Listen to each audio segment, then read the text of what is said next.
awesome team out in Vegas. They took such great care of her. We got her back on her feet, got her healthy, and we were able to get home by Wednesday after the Olympia. Super excited, super ready, and super improved from the Olympia and Prague. So just excited to show a new package for sure. Big show. I mean, a lot on the line here with everybody. Yeah. Just took pictures for Boss, so I'm waiting on a response for that. But we're going to go through a full day of eating today, hopefully with a new diet from Boss. I believed I could be Mr. Olympia since I started in 2017. Those words from Martin, the Martian, Fitzwater reveal a truth that even his supporters struggled to believe. Behind the fourth-place finish at the 2024 Mr. Are you enjoying this story about Martin Fitzwater? Then help the channel with your subscription. Look, 94.8% of people who watch these videos still aren't subscribed to the channel. If you're part of that group, take the opportunity and subscribe now. It's free, and you'll keep receiving incredible stories of legendary bodybuilders who shaped the sport. Oh, and don't forget, at the end of the video, you'll find more stories like this one. Olympia lies a journey from a Wyoming construction worker to one of bodybuilding's most dangerous contenders. What the fitness world witnessed in Las Vegas wasn't just a rookie's luck. It was the culmination of years spent battling self-doubt, devastating losses, and a mental health crisis that nearly ended his career before it truly began.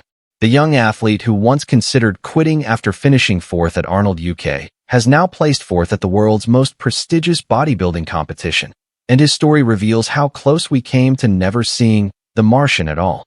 And the truth is more impactful than you imagined. Martin Fitzwater's bodybuilding physique wasn't forged in elite training facilities, but in the rugged mountains of Wyoming at an elevation of 7,200 feet above sea level.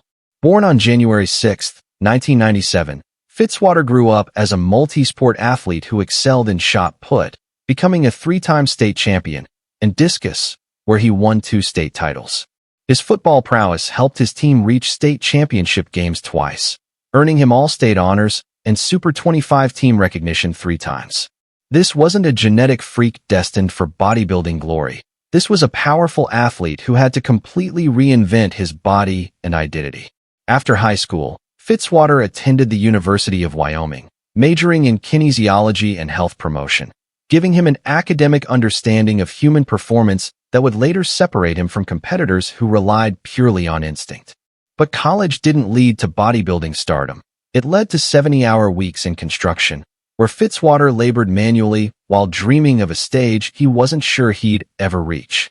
The nickname, the Martian, came from fans noticing the contrast between Marvin the Martian on his favorite t-shirt and his increasingly impressive physique, a moniker he embraced by tattooing an alien on his arm. What nobody knew during those grueling construction years was that Fitzwater was spending every spare dollar and moment on his bodybuilding dream, sacrificing financial security for a future that seemed impossibly distant. The shadow of self-doubt and near failure loomed over Fitzwater's early competitive years, creating pressure that would have crushed most aspiring pros. His competitive journey began in 2017, but success didn't come quickly or easily. He earned his IFBB Pro card in 2020 by winning the heavyweight class at the NPC North American Championships, a milestone that should have launched his career but instead revealed how brutal the professional ranks truly were. In 2022, Fitzwater faced Andrew Jacked at both the Texas Pro and Arnold Classic UK, finishing 2nd and 4th respectively, placements that devastated him psychologically. After placing 4th at Arnold UK despite bringing what he believed was his best conditioning ever, Fitzwater seriously contemplated walking away from bodybuilding entirely. Friends like fellow IFBB pro Brett Wilkin became his lifeline, encouraging him to continue when he had lost faith in himself. The external pressure wasn't just about placings, it was financial. Working construction 70 hours weekly while maintaining the expensive lifestyle required for elite bodybuilding created unsustainable stress. His diet alone cost over $4,000 monthly, consuming 9,000 calories daily during bulking phases with precision supplementation and whole foods. Sponsorships were minimal, prize money wasn't covering expenses, and Fitzwater was hemorrhaging savings on a dream that seemed to mock him with every 4th-place finish. The real turning point in Fitzwater's story isn't his victories. It's the mental health crisis of 2023 that he's only recently begun discussing publicly. Recognizing the severe toll on his psychological well-being, Fitzwater made the decision to seek therapy, a choice he credits with transforming not just his mindset, but his entire approach to competition. He took an entire year off from competing in 2023, deliberately stepping away from stages to focus on two critical elements: adding significant size to his frame and, more importantly, repairing his mental state. In interviews at the LA Fit Expo, Fitzwater revealed that his breaking point forced him to evaluate who genuinely believed in him versus who was simply along for the ride. The therapy sessions helped him develop tools to handle pressure, manage expectations, and compete with confidence rather than desperation.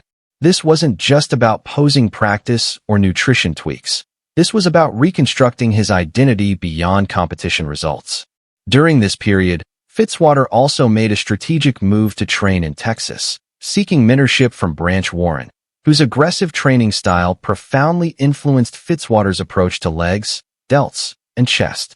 The combination of mental health work and training environment changes created a completely different athlete heading into 2024. The breakthrough year of 2024 began with Fitzwater's victory at the Detroit Pro in April, narrowly defeating Ugolnikov Vitaly and earning his Mr. Olympia qualification. But he didn't stop there. 1 month later, he gambled everything by competing at the New York Pro against Nick Walker, one of the division's most feared competitors. Fitzwater came within a single point of defeating Walker, finishing second but earning something more valuable than a trophy: respect from the entire bodybuilding community. The crowd's reaction to Fitzwater during that show signaled that something special was happening. Four-time Mr. Olympia Jay Cutler publicly called Fitzwater the sleeper heading into the 2024 Olympia, predicting that the 27-year-old would shock the establishment. On October 10, 2024, standing on the Olympia stage for the first time, Fitzwater delivered a performance that exceeded even optimistic predictions. He placed fourth overall, ahead of established champions like Brandon Curry and William Bonac, with some experts including Lee Priest arguing he should have placed third over Derek Lunsford.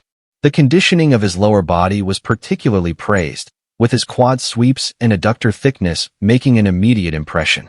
Fitzwater's carb-loading protocol for Olympia involved consuming 4,000 grams of carbohydrates from clean, high-volume food sources, a strategy he credits directly for his stage appearance. Just weeks after his Olympia debut, Fitzwater competed at the Prague Pro and defeated six-time Classic Physique Olympia champion Chris Bumstead in Bumstead's Open Division debut, a victory that sent shockwaves through the sport and secured Fitzwater's 2025 Olympia qualification immediately. Life after his breakthrough 2024 season has brought both validation and new challenges for Fitzwater. His partnership with girlfriend and fellow IFBB pro Alexis Adams has become a cornerstone of his stability, and his relocation from Florida to Texas represents his commitment to optimizing his environment for success. At the 2025 Pittsburgh Pro, Fitzwater placed third behind Derek Lunsford and Nick Walker, a result some saw as a setback, but which Fitzwater himself viewed pragmatically, acknowledging he shit the bed with his conditioning but still looked competitive standing beside elite champions. He's been vocal about his goal to bring a classic look to open bodybuilding, stating he's not a big mass monster or crazy Ronnie Coleman-looking guy, but rather someone with a tiny waist aiming for aesthetic balance. His training emphasis has shifted to addressing weaknesses identified at Olympia, specifically lat width and midsection control, while maintaining the quad development that's become his calling card. Fitzwater trains 6 days weekly with Brett Wilkin, utilizing heavy compound movements, progressive overload, and meticulous attention to recovery and inflammation management. His pull-up variations, which he credits with transforming his back from one of my worst body parts to one of my best, exemplify his analytical approach to bodybuilding. At 28 years old, Fitzwater represents the new generation of bodybuilders who combine academic knowledge, mental health awareness, and social media savvy with old-school training intensity. Martin Fitzwater's story reveals a profound truth about modern bodybuilding. Genetic gifts and hard training aren't enough to reach the top. Are you enjoying this story about Martin Fitzwater? Then help the channel with your subscription. Look, 94.8% of people who watch these videos still aren't subscribed to the channel. If you're part of that group, take the opportunity and subscribe now. It's free, and you'll keep receiving incredible stories of legendary bodybuilders who shaped the sport. Oh, and don't forget, at the end of the video, you'll find more stories like this one. The mental fortitude to survive devastating losses, the humility to seek therapy when needed, and the patience to take an entire year off to rebuild psychologically separate contenders from champions. His journey from construction worker to fourth at Mr. Olympia in his debut proves that the path to greatness is rarely linear, and sometimes the bravest thing an athlete can do is step away to heal before stepping back to conquer.